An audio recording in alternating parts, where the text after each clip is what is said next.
जब मोदी जी ने सरकार संभाली और उसके बाद जो ओथ के जरिए से हमारे मिनिस्टर साहिबान बन गए, उसके बाद आपने देखा कि कोई घोटाले की बात नहीं हुई, देश की उन्नति हुई, इकोनॉमिक डेवलपमेंट शुरू हो गई, सोच कोने कोने तक पहुंची। उस सोच को उड़ान भरने के लिए हर एक ने, जो चाहे जमीनी कार्यकर्ता था या किसी भी कोने में बीजेपी का बंदा था, उन्होंने काम शुरू कर दिया और खासकर मंत्रिमंडल ने काम अपना शुरू कर दिया ईमानदारी से।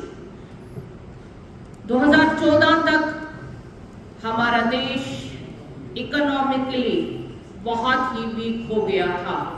हमारे पास जीडीपी, और जब हम सेंसेक्स पे बात करते थे या उसकी तरफ ध्यान देते थे, शेयर मार्केट्स हमेशा डूबते रहते थे। अगर एक जुमा से दूसरे फ्राइडे तक, क्योंकि फ्राइडे टू फ्राइडे मार्केट बंद होता है और फ्राइडे टू फ्राइडे मार्केट चढ़ता है, वहीं पे चलता है बिजनेस। शेयर मार्केट से हमें पता चलता है कि आज हफ्ते का बिजनेस कैसे हुआ और जीडीपी हमारी कहां पहुंची।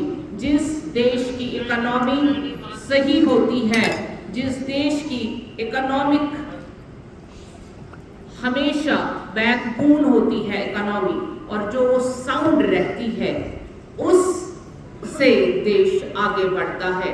आज आप देखते हैं डेवलप्ड कंट्रीज, उनकी जीडीपी हाई रहती है, उनका जो इकोनॉमी वैल्यू है वो सबसे ऊपर रहता है, इसीलिए वो डेवलप्ड कंट्रीज होती है।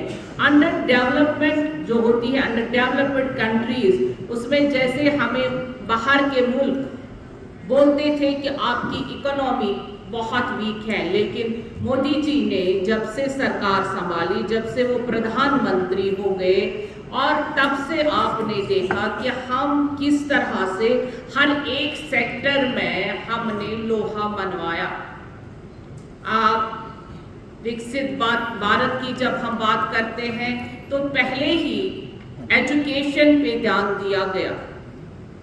बेटी पढ़ाओ और बेटी बचाओ की जब बात आई तो आपने देखा होगा कि हमने अपने शिक्षा केंद्रों में यानी स्कूलों में किस तरह से एजुकेशन पे ध्यान दिया। हमने मेडिकल फैसिलिटीज को कितना इम्प्रूव किया इसी दौरान 2020-21 में, जब कोविड ने हमला पूरी दुनिया भर में किया।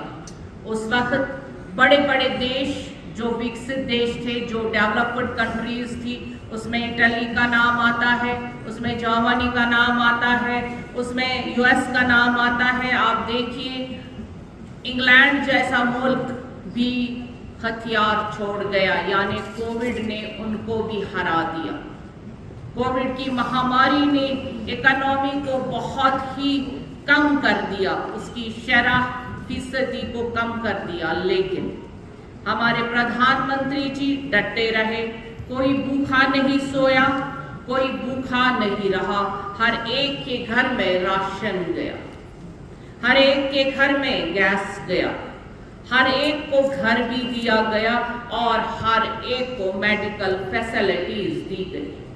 ये होता है प्रधानमंत्री कि जो हर एक 130 करोड़ वाले इतनी बड़ी आबादी वाले मुल्क को संभालना और हर एक नागरिक को अपने साथ चलाना, उनको हर एक चीज देना, क्योंकि उस वक्त जो महामारी चल रही थी, अपने घर वालों